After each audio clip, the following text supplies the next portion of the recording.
ये दो बंद कर दो, ट्राई तो करो, समझ में आ जाएगा।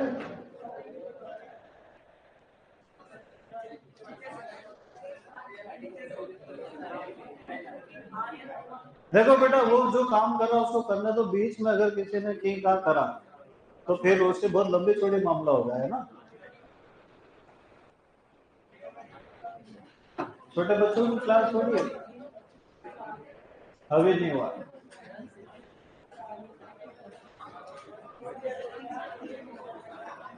नहीं होगा, हाँ हो गया, हो गया, ठीक, थैंक यू। चलिए, नमस्कार दोस्तों, मैं सुमन शर्मा एक बार फिर स्वागत करता हूँ आपका रॉयल इंस्टीट्यूट के। ये सारे मन के एक ही बटन से है ना।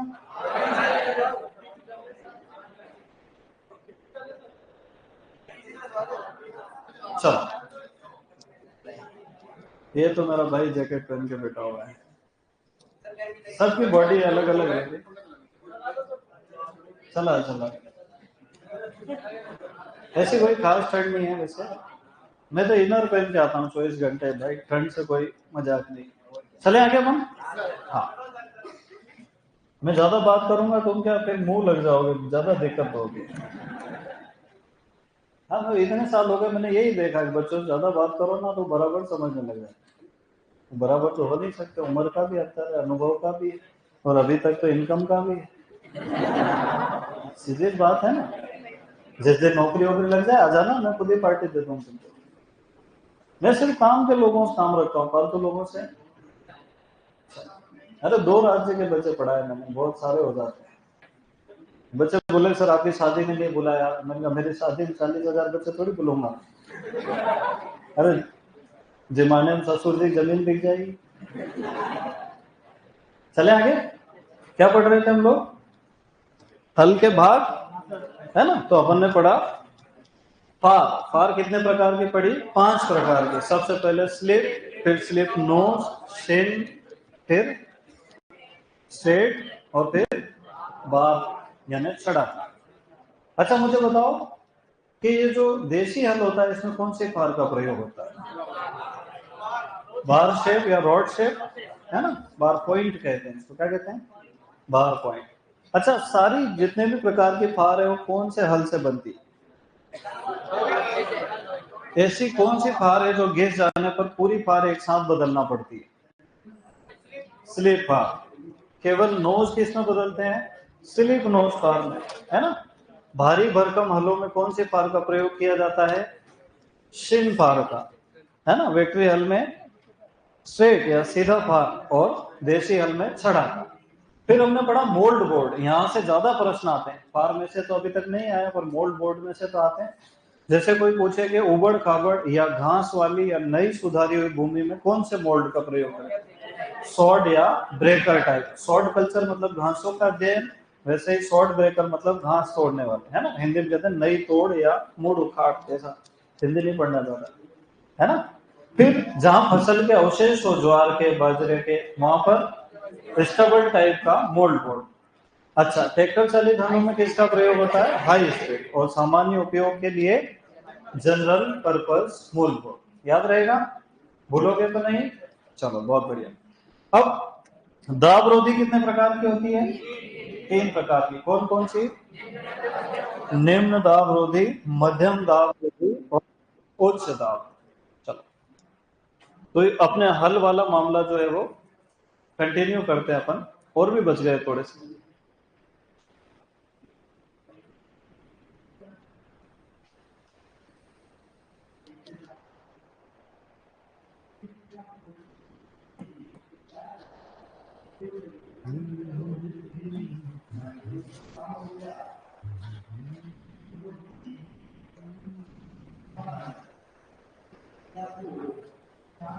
तो सबसे पहले अपना देशी हल, फिर दूसरा कौन सा हो गया? हल। अभी केवल 2 ही हल अपन ने पढ़े हैं, है ना। अब तीसरा यंत्र कौन सा ले लेते हैं अपन? यही ले लेते हैं, सब सॉइलर, है ना। सब सॉइलर का एक और नाम होता है चिजेल हल। क्या नाम होता है? चिजेल हल। कोई आपसे पूछे अत्यधिक गहरी जुताई करने के लिए कौन से हल का प्रयोग किया जाता है? चिजेल। कितने सेंटीमीटर गहराई? 60 से 70 सेंटीमीटर गहराई पर ये अधोमृदा में स्थित भूमि की कठोर परत को तोड़ता है। तो अपन क्या लिखेंगे? सब सॉइलर या चीजल हल कितने गहरी जुताई कर सकता है?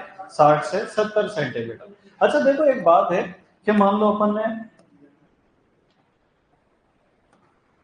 अभी मैंने तुमको लिखा है नहीं, एग्रोनॉमी वालों ने लिखा दिया होगा, क्रीडा ने जुताई की गहराई को 3 भागों में बांटा है।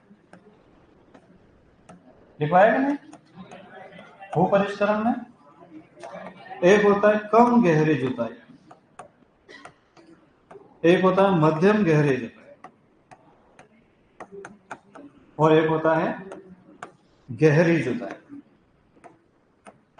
है ना? तो क्रीडा के हिसाब से अगर देखें तो 5 से 6 सेंटीमीटर अगर हमने हल चलाया है गहराई पर तो वो क्या कहलाएगा? कम गहरी जुताई। अगर 15 से 20 सेंटीमीटर चलाया तो वो क्या कहलाएगा? मध्यम जुताई। और 25 से 30 सेंटीमीटर चलाया तो गहरी। इसमें से प्रश्न आते हैं, लिख लो।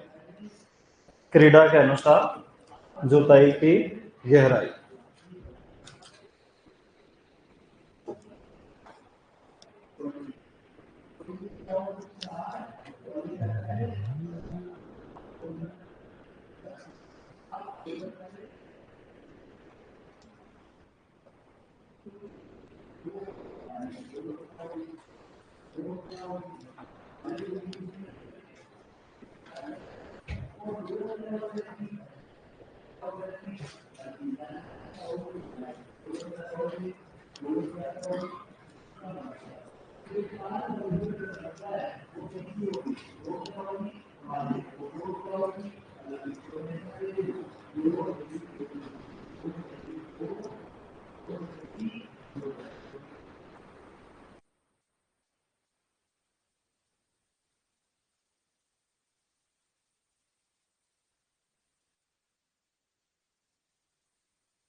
देखो एक तरीका सर जी, रोजाना कम से कम 5 मिनट का बूस्टर इंस्पिरेशन दिया करो। कल बहुत बढ़िया बताया आपने। सब चले आगे। तो जुताई कितने प्रकार की हो गई बेटा? 3 प्रकार। अब अपने को देखना है, किसान को ये ध्यान नहीं रहता, वो हमेशा एक ही गहराई पर बार बार हल चलाता है, लगभग 15 सेंटीमीटर की गहराई पर। तो उस हल के ऊपर की जो मृदा है, जहां तक उसका तल पहुंचा, वो तो पलट जाती है, पर जहां उसका निचला हिस्सा रगड़ खाता है, अरे हल चलेगा तो नीचे भी तो घिसेगा, वो जगह कठोर हो जाती है, जिसको हम कहते हैं अधोमृदा में स्थित कठोर परत या हार्ड सब सरफेस लेयर। तो इस कठोर परत के बनने से क्या नुकसान बताओ? लवण निक्षालन नहीं हो पाएगा, पानी भरने की समस्या हो जाएगी। अरे हो जाएगी कि नहीं? जड़ों की गहराई अधिक होगी? नहीं होगी। जड़ भेदन में कठिनाई।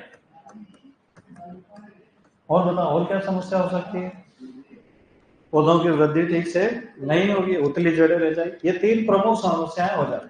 तो इसके लिए फिर हमको क्या करना पड़ता है?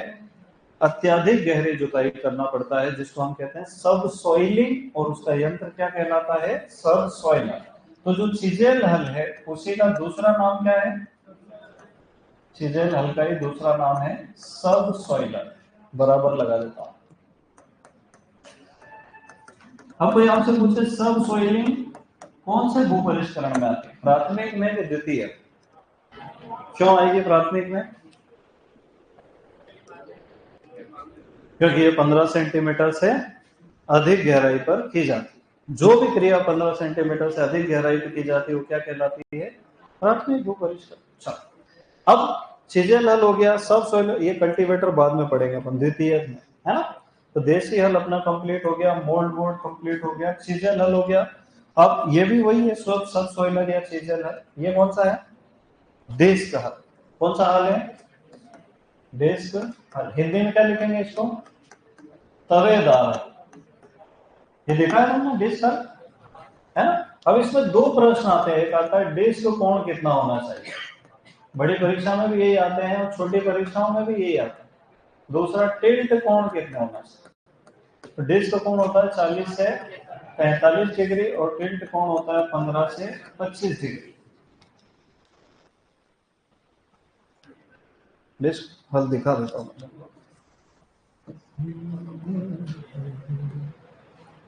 कल दिखाया था वीडियो मैंने तुमको, क्यों नहीं दिखाया?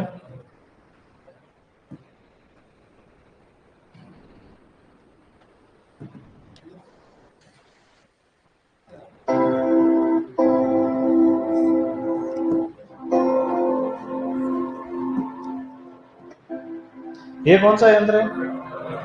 रोटावेटर। देखो ये रोटावेटर के बारे में थोड़ी जानकारी वैसे ही दे देता हूँ, है ना। रोटावेटर जो है वो घूर्णन गति करता है। क्या करता है? इसको रोटरी टिलर भी कहते हैं, है ना, रोटरी हल भी कहते हैं और रोटावेटर भी कहते हैं, घूर्णन हल भी कह सकते हैं। ट्रैक्टर के पीछे जो पीटीओ लगी रहती है वहां ये कनेक्ट हो जाता है और इसमें लगी ब्लेड्स आपस में घूमती रहती है। पर ये जो है ज्यादा पथरीली मृदाओं में या चिकनी मृदाओं में अनुपयोगी होता है, क्योंकि वो ब्लेड्स टूट जाती है। चिकनी मृदाओं का प्रतिरोध ज्यादा होता है ना। ये रेतीली मृदा या हल्की मृदा में उपयोगी होता है। प्रश्न आता है कि रोटावेटर कौन सी मृदाओं में अनुपयोगी सिद्ध होता है? भारी मृदा, चिकनी मृदा या पथरीली मृदा, जहां ज्यादा पत्थर होते हैं वहां भी ये काम नहीं कर सकते। वैसे तो इसको न्यूनतम भूपरिष्करण के लिए बनाया गया था। किसके लिए? न्यूनतम भूपरिष्करण। पर इसका प्रयोग प्राथमिक एवं द्वितीय दोनों भूपरिष्करण में किया जाता है, ऐसा बीएचयू की परीक्षा में एक बार पूछा गया 2016, है ना। तो रोटावेटर प्राथमिक का है कि द्वितीय का? दोनों का। अगर ये नहीं मिले तो रोटावेटर खास करके मुख्य रूप से किसका है? न्यूनतम भूपरिष्करण का यंत्र। किसका है? कौन सी मृदाओं में अनुपयोगी है? किससे चलता है? ट्रैक्टर से चलता है, बैलों से नहीं चलता है। चलो, तो ये हो गया अपना रोटावेटर।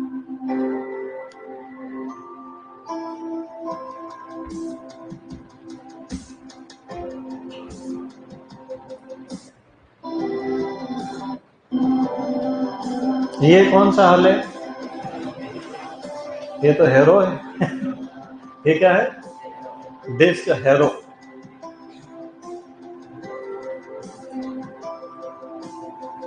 हैरो क्यों कहा है इसको?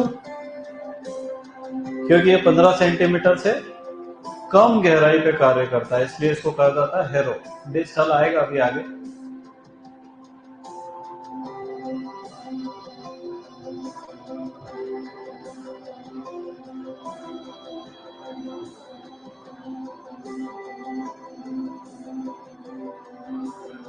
ये डबल एक्शन है, डबल है ना, दो बार। एक कॉम्पैक्ट आता है जिसमें सिंगल एक्शन होता है।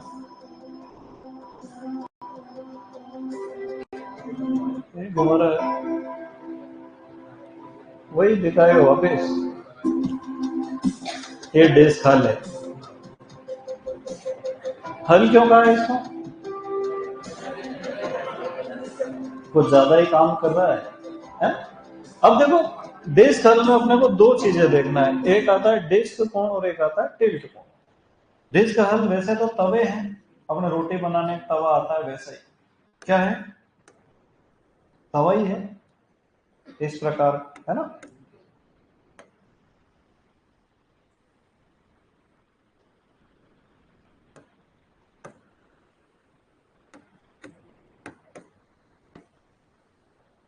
जैसे बना अब अगर ये ऐसे सीधा रहेगा और जमीन पे चलेगा तो क्या होगा? सिर्फ एक लकीर बनेगी। क्या बनेगी? कितनी गहराई हो सकती है? 5 सेंटीमीटर, 10 सेंटीमीटर, पर सिर्फ क्या बनेगी? लकीर बनेगी, कट का निशान आएगा। तो इसको थोड़ा सा इन झुका देते हैं, इसको कहते हैं टिल्ट कोण। क्या कहते हैं? टिल्ट का मतलब ही झुकाना होता है। जिंदगी में कभी भी टिल्ट आए इसका मतलब क्या है? झुकाना। तो इसको कहते हैं टिल्ट कोण, 15 से 25 डिग्री। पर अभी भी तो टेढ़ी लकीर बनेगी, तो इसको सामने से भी फिर यूं थोड़ा सा खोल देते हैं, मतलब ऐसा होता है ये, तो इतनी डिस्क खोल देते हैं 45 डिग्री। इसको कहते हैं डिस्क कोण। तो डिस्क हल में वो डिस्क यूं जो मुड़ी रहती है तो डिस्क कोण है, और यूं जो मुड़ती है वो टिल्ट कोण। तो डिस्क कोण कितना होना चाहिए? 40 से 45 डिग्री, और टिल्ट कोण कितना होना चाहिए? 15 से 25। 3 डिस्क भी हो सकती है, 4 भी हो सकती है और 5 भी हो सकती है। अलग अलग डिस्क का कोण अलग अलग होता है, इसलिए 40 से 45, है ना। टिल्ट कोण भी 15 से 25। अब ये प्राथमिक भूपरिष्करण का है कि द्वितीय भूपरिष्करण? जहां भी हल लिखा हुआ है वो सब किसमें आ जाएंगे? प्राथमिक भूपरिष्करण में, है ना। जनरली कोई आपसे भार नहीं पूछेगा, फिर भी याद रखना कि अगर कोई भार पूछे तो कितना बताना उसको? 300 से 400 किलोग्राम। कितना होता है? 300 से 400, है ना। और डिस्क काय की बनी होती है? कास्ट आयरन या ढलवा लोहे। सारी चीजें ढलवा ही लगा के आना। फिर अगला यंत्र आता है अपने पास रिवर्सिबल हल। ये तो देखा तुमने? नहीं देखा?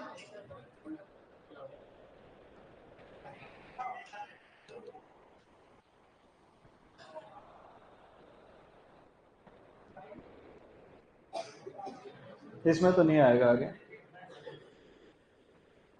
उसका वीडियो अलग है अपने पास। दिख रहा है रिवर्सिबल?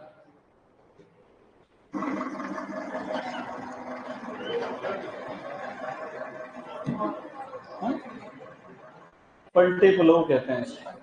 क्या कहते हैं? पलटी। इसमें क्या होता है कि कभी कभी अपने को एक ही दिशा में जुताई करना है, ढलान, पर अपन चाहते हैं मिट्टी इधर नहीं पलटे और इधर पलट जाए, तो ट्रैक्टर भी इधर ही चलेगा और मिट्टी उधर भी पलट जाए। अपना मन पड़ेगा तो इधर भी पलट, नहीं तो क्या होता है उल्टे दिशा में फिर जुताई करना। तो उस सुविधा को प्रदान करने के लिए ऐसा पलटने वाला हल बनाया। कभी कभी मोल्ड बोर्ड में एक आध चीज टूट जाती है तो पूरा प्लाऊ चेंज करना पड़ता है, इसको पलट के भी आप प्रयोग कर सकते हैं, है ना। चलो, तो ये हो गया अपना कौन सा? रिवर्सिबल हल।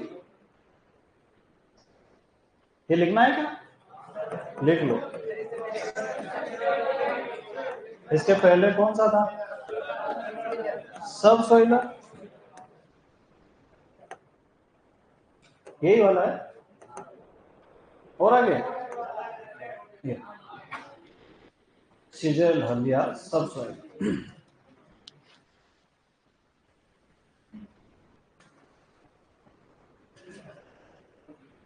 अब यहाँ पे कल्टीवेटर भी हाथों हाथ ही पढ़ा देता हूं मैं, है ना।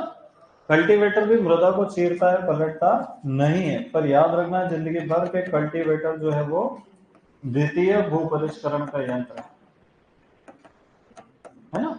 जो जुताई भी कर सकता है, ढेले तोड़ना, खाद मिलाना, खरपतवार नियंत्रण, बुआई किए गए बीजों को ढकना, पोपड़ी तोड़ना आदि सभी कार्य कर सकता है।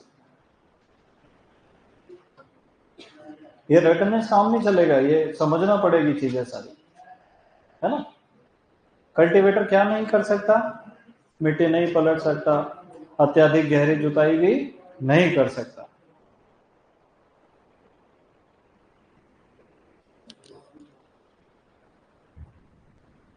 मैं ज्यादा धीरे तो नहीं पढ़ाता हूँ, तेज पढ़ाता हूँ। कोई नहीं है, और धीरे धीरे अगले जन्म की तैयारी करना पड़ेगा।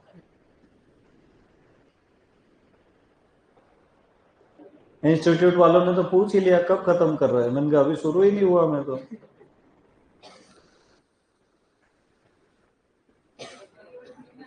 हाँ, लिखो तो अच्छी बात है, पर याद रखना है प्राथमिक में नहीं आएगा, किसमें आएगा? द्वितीय। यंत्र तो जुताई का ही है ना। यहाँ लिख दिया मैंने, देखो नीचे।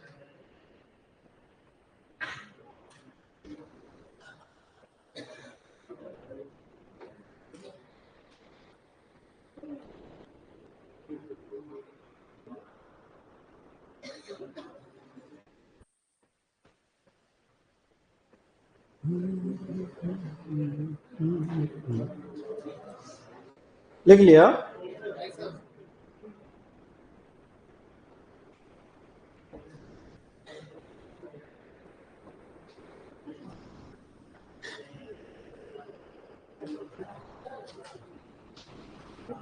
अच्छा, तुमने अभी तो वो एनिमल अटेंडेंट का पेपर दिया, अब डबल एओ, फिर उसके बाद सुपरवाइज, उसके बाद एओ भी तो आ रहा है ना।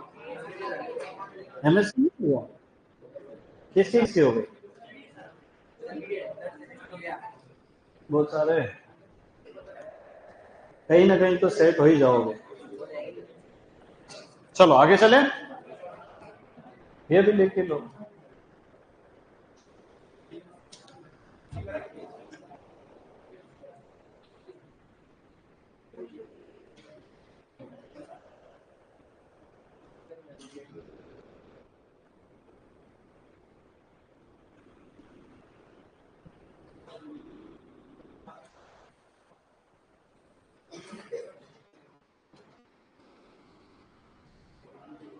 डिस्क में सी आएगा,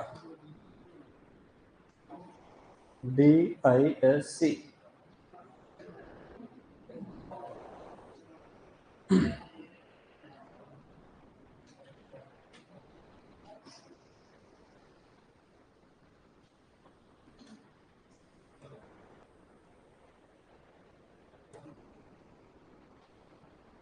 अब तुम चाहो तो मैं पूरा इसको भी डिस्क्राइब करूँ कि इसमें गैंग कहाँ होती है, गनल कहाँ होता है, बेस कहाँ होता है, आर्म कहाँ होती है, पर वो सब नहीं आएगा, इतना ज्यादा लोड लेने की आवश्यकता नहीं है। Be like Pluto.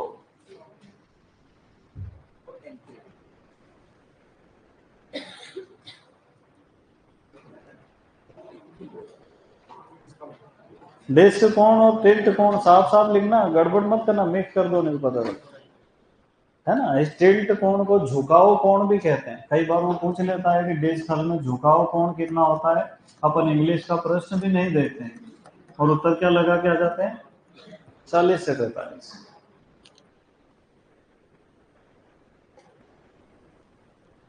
तो डिस्क हल में डिस्क कोण 40-45 और टिल्ट कोण 15 से 25 डिग्री। अच्छा, और कुछ तो है नहीं लिखने जैसा। रोटावेटर के बारे में लिखा था, रिवर्सिबल लिखो, क्या लिखोगे, रिवर्सिबल हल, है ना। यह दोनों तरफ से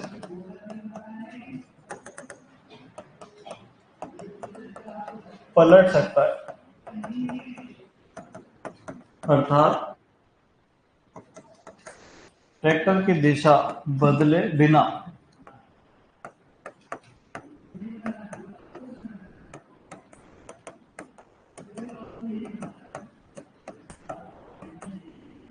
मिट्टी को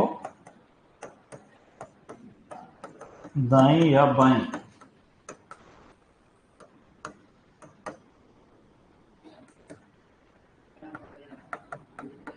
पलटा जा सकता है।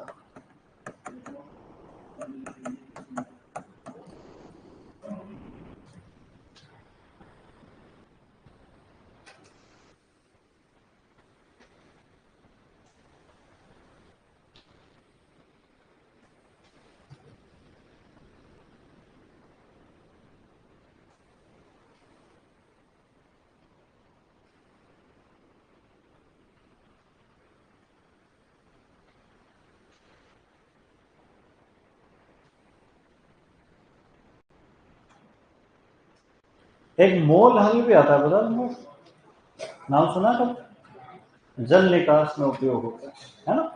खाली इतना ही लिख लो, मोल हल जल निकास में प्रयोग।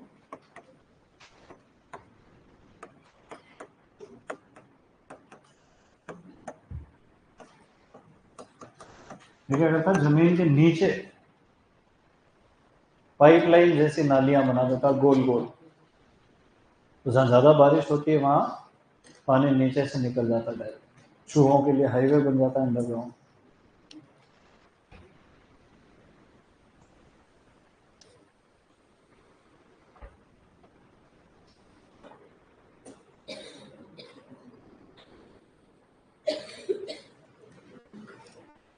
ठीक है, चले आगे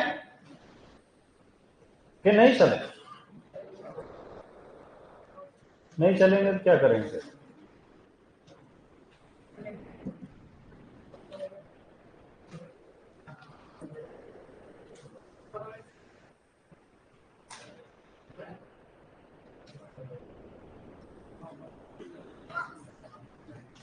मोल हल दिखा देता हूं, ये देखो, ये कौन सा हल है, मोल हल, है ना। जब ये जमीन में चलता है, ये तो कोल्टर जमीन को काट देता है, और ये नीचे की तरफ यहाँ पर एक लंबा सा बुलेट लगा होता है जो जमीन के नीचे सुरंग बना देता है अंदर ही अंदर। तो जहां ज्यादा बारिश होती है वहां पर ऐसे 25 बार सीधा चला दो, 25 बार आड़ा चला दो, तो जमीन के नीचे पाइप का एक जाल बन जाता है प्राकृतिक रूप से।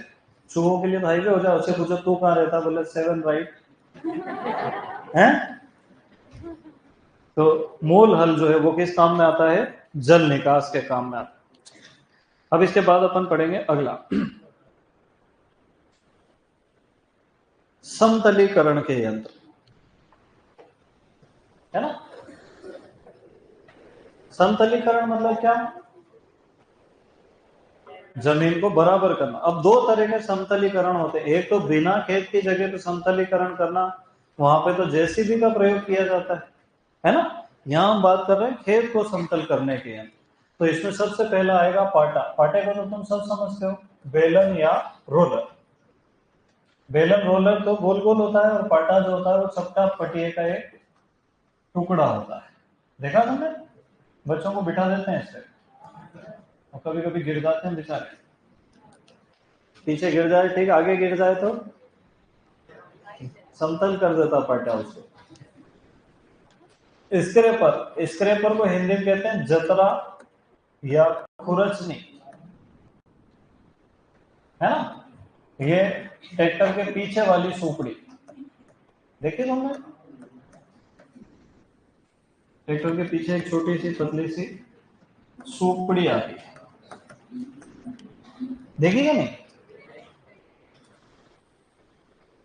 ट्रैक्टर के पीछे आती है ना, वो थोड़ी सी मिट्टी ले जाती है, फिर आगे करो 150-200 बार आगे पीछे करो, तब जाके खेत बराबर। क्या कहता है, जाजी। इतनी सी बड़ी रहती है खाली, है ना। एक होता है हाइड्रोजन, जेसीबी के आगे जो सुपड़ी लगी रहती है ना,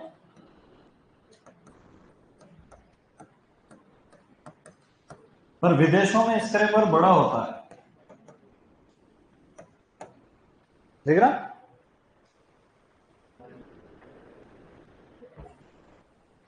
जेसीबी के आगे वो बड़ा सा रहता है ना, उसको हाइड्रोजर कहते हैं, है ना। और ट्रैक्टर के पीछे जो चलती है उसको स्क्रेपर कहते हैं। और अत्यधिक शुद्धता का प्रयोग करना हो तो लेजर लेवलर, यह लेजर लाइट की सहायता से, देखो यहाँ पे एक लेजर लगा रखी है, वही समतलीकरण वाला काम है, बिल्कुल बराबर कर देता है। प्रश्न आता है, निम्न में से अत्यधिक शुद्धता के कारण समतलीकरण करने का यंत्र कौन सा है ना। स्क्रेपर भी होता है, बुलडोजर भी होता है, अभी और बहुत सारे यंत्र आएंगे, है ना, 2-3 दिन यंत्र ही चलेंगे अपने का। बंड फॉर्मर आएंगे, हाँ लिख लो ऐसा।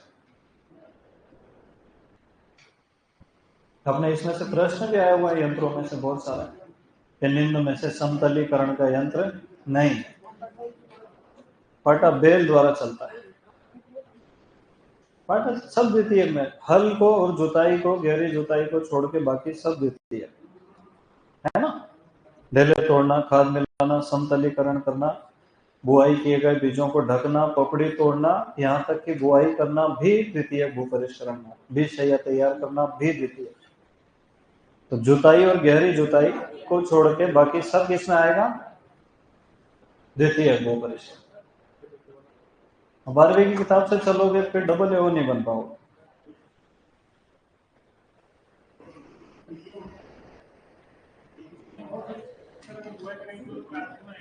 यस,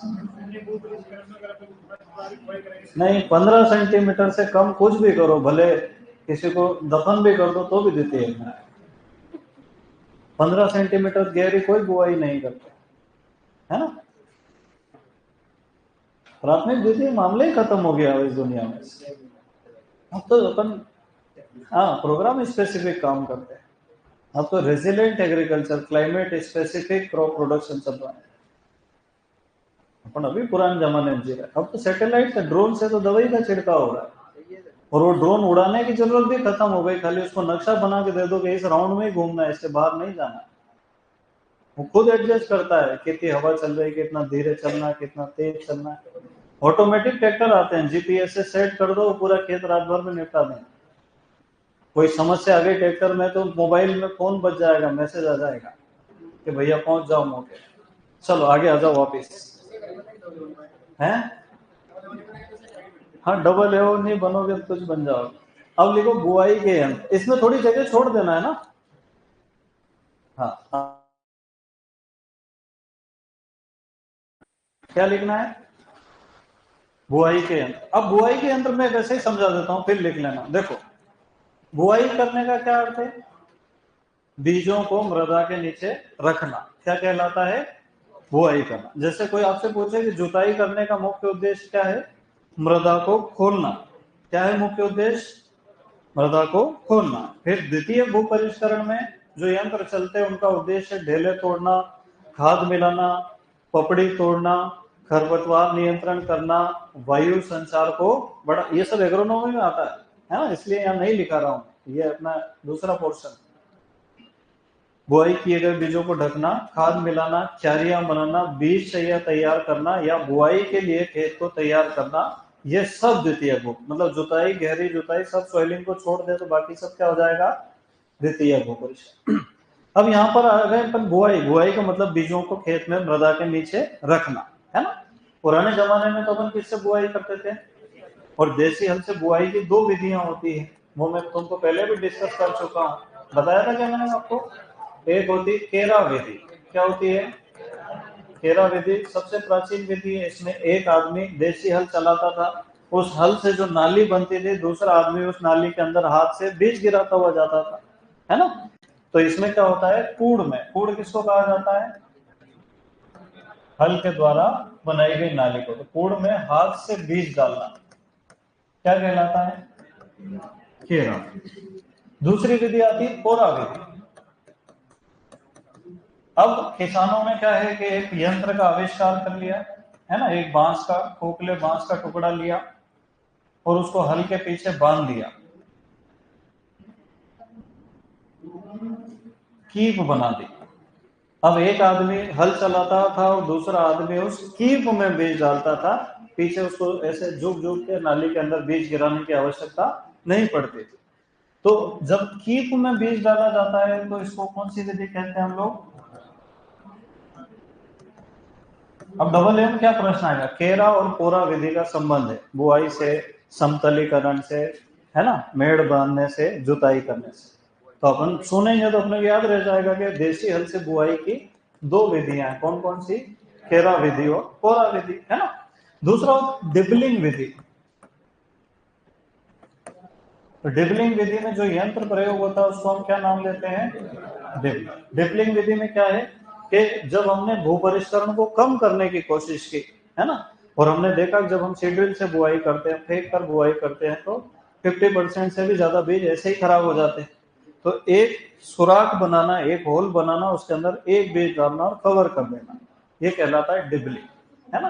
तो पहले तो ऐसे लकड़ी के टुकड़े से ही काम चला, अभी भी बीटी कपास लगाते हैं तो एक डंडा ले लेते हैं, छेद करते हैं, बीज डाल के कवर कर देते हैं, है ना।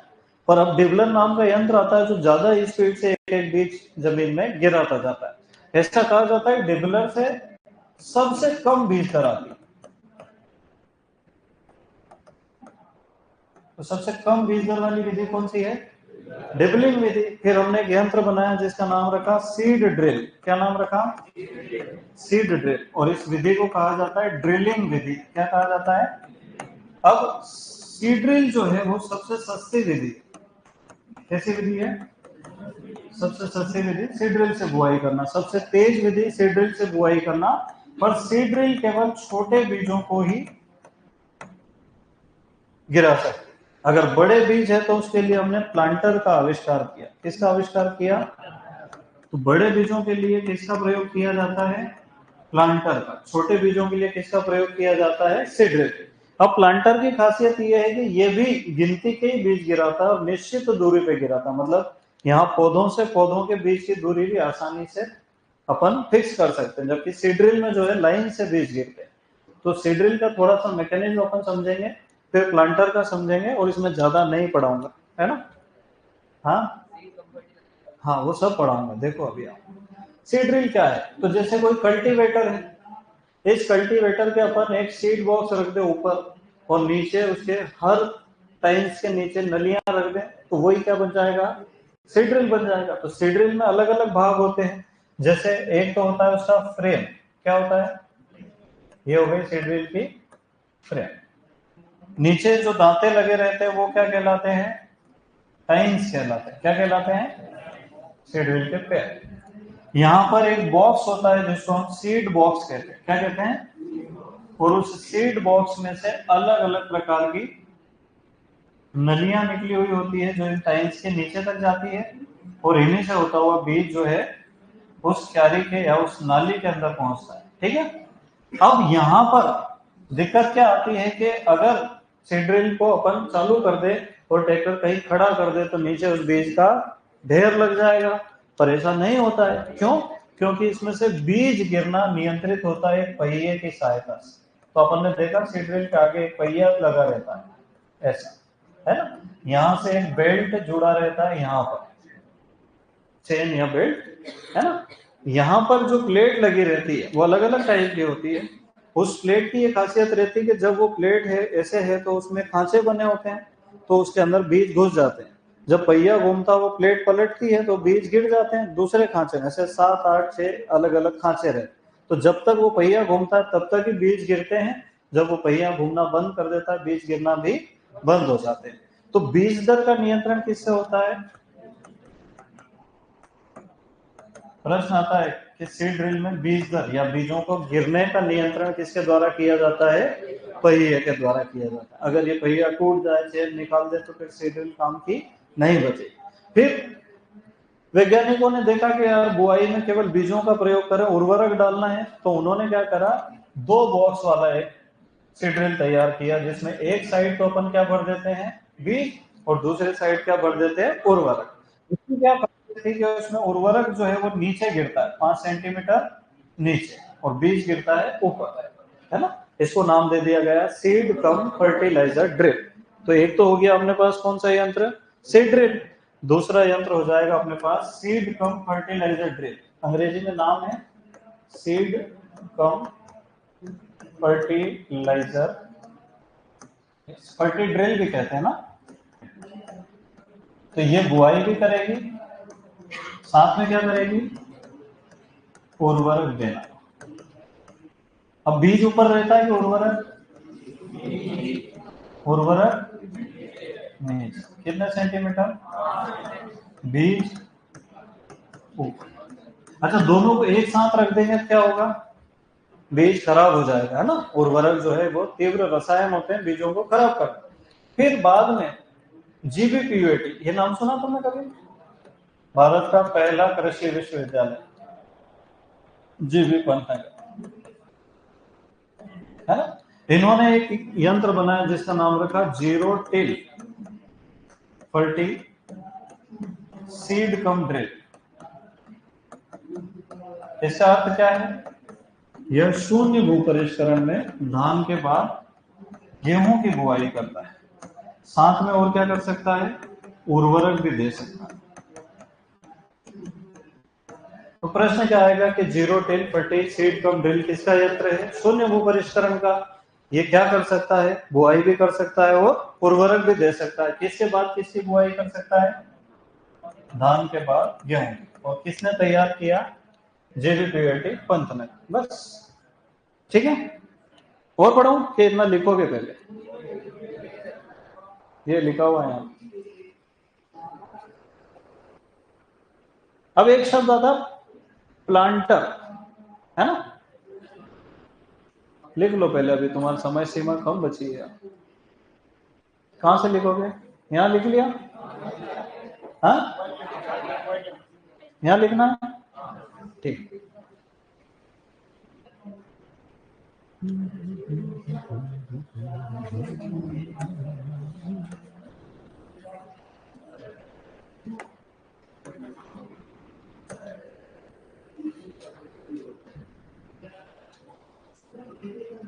Yes sir.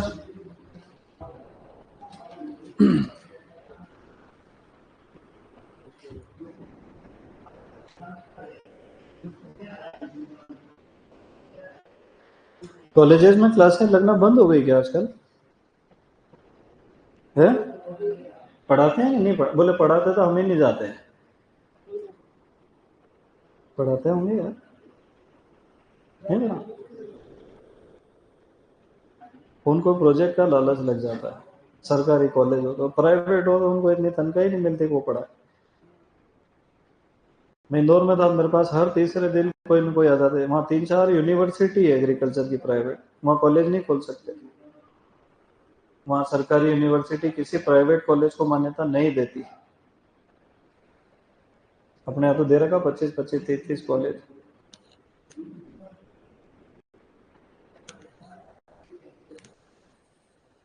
तो वहाँ प्राइवेट यूनिवर्सिटी बोली, वैष्णव यूनिवर्सिटी, ओरिएंटल यूनिवर्सिटी, एक बहुत पुरानी दिवाकर जैन यूनिवर्सिटी। तो वहां से ऑफर आते थे, सर हमारे यहाँ असिस्टेंट प्रोफेसर बन जाओ। मैं कहा यार अच्छी नौकरी है, कितने पैसे दो? बोले 15,000 रुपये महीने। मैंने कहा बहुत बहुत धन्यवाद। बोले अभी तो ट्यूशन पढ़ाते हो आप? मैंने कहा हाँ। फिर दूसरी खुली ओरिएंटल, बोले सर हमारे यहाँ लग जाओ। मैंने कहा तुम कितने दो? बोले 22,500 रुपये। मैंने कहा बाप रे, इतने तनख्वाह में उठा ही नहीं पाऊंगा। फिर कैंसर। फिर मेडिकैप्स यूनिवर्सिटी, बहुत नामी गिरामी है, बोले हम आपको 6th पे कमीशन की सैलरी दे। मैंने कहा सच में? बोले हाँ। मैंने कहा कितनी? बोले असिस्टेंट प्रोफेसर में 45,000 रुपये महीना। मैंने कहा नहीं, इतने पैसे दे के मैं पागल भी हो सकता हूँ। फिर सीधा ऑफर आया कि हमारे 250 सीट है, आप तो 2-3 हजार बच्चे पढ़ाते, एक बच्चा एडमिशन कराओ, 10,000 रुपये देंगे। 10 बच्चों के 1 लाख, 100 बच्चों के 10 लाख और 250 बच्चों के 25 लाख। फिर मैंने सोचा कि अगर उस बच्चे को पता चला 4 साल बाद कि 10,000 रुपए के चक्कर में इस आदमी ने मेरे को गलत सलाह दी, तो मेरे से आगे एक बार तो पूछेगा कि गुरु 10,000 चाहिए थे तो मेरे से यूं ही ले लेते यार, भविष्य बर्बाद करने की क्या जरूरत। और आगे बढ़ा दूं? तो मैंने मना कर दिया, भाई मुझसे नहीं हो पाएगा। बोले आप सीधे सीधे पैसे ठुकरा रहे हो, आपके एक आवाज पे पूरा एडमिशन हो जाएंगे। मैंने कहा मेरी आवाज ही बंद हो जाएगी उसकी।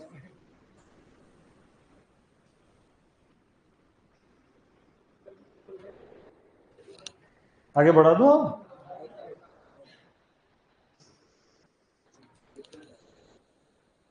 तो मुझसे नहीं हो पाएगा। बोले यार आप बहुत कमजोर हो।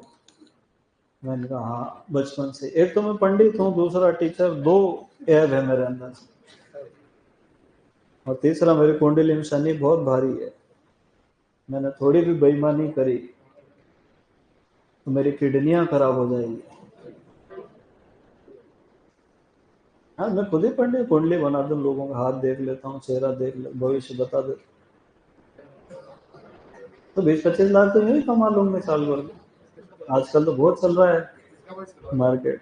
कुछ नहीं करना है, एक धूनी जला के बैठ जाओ बस, और जो है उससे यूं ही कहो तेरे लड़का होगा। वो कहे पंडित जी मैं तो कुंवारा हूँ। बोले अभी जब शादी होगी तब हो जाएगा। अब तुम सोचो 100 में से 50 से तो होएगा, जिनके नहीं होएगा वो तो भूल भाल जाएंगे, जिनके होगा वो तो सबसे पहले लाएंगे कि नाम भी आप ही रखो, आपका ही आशीर्वाद है।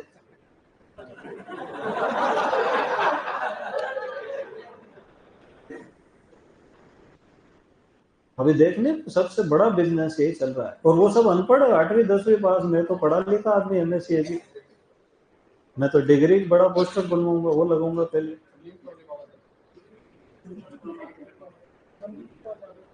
है अंधविश्वास नहीं, आदमी को चाहिए सहारा। अब वो पिताजी सहारा दे दे, दोस्त दे दे, टीचर दे दे, गॉड फादर दे दे भले, है। गुंडे बदमाशों का सहारा ले लेते हैं लोग, नहीं तो फिर आखिर में बाबा झाड़ फूंक का सहारा।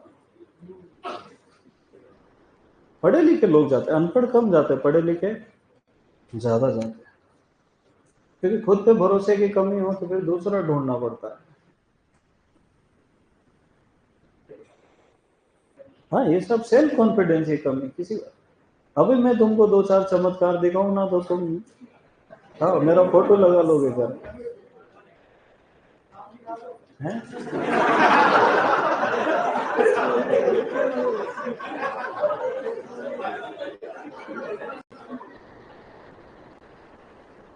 देखो, इसलिए आते से ही मैंने क्या बात कही थी, सबसे पहली लाइन याद है तुमको?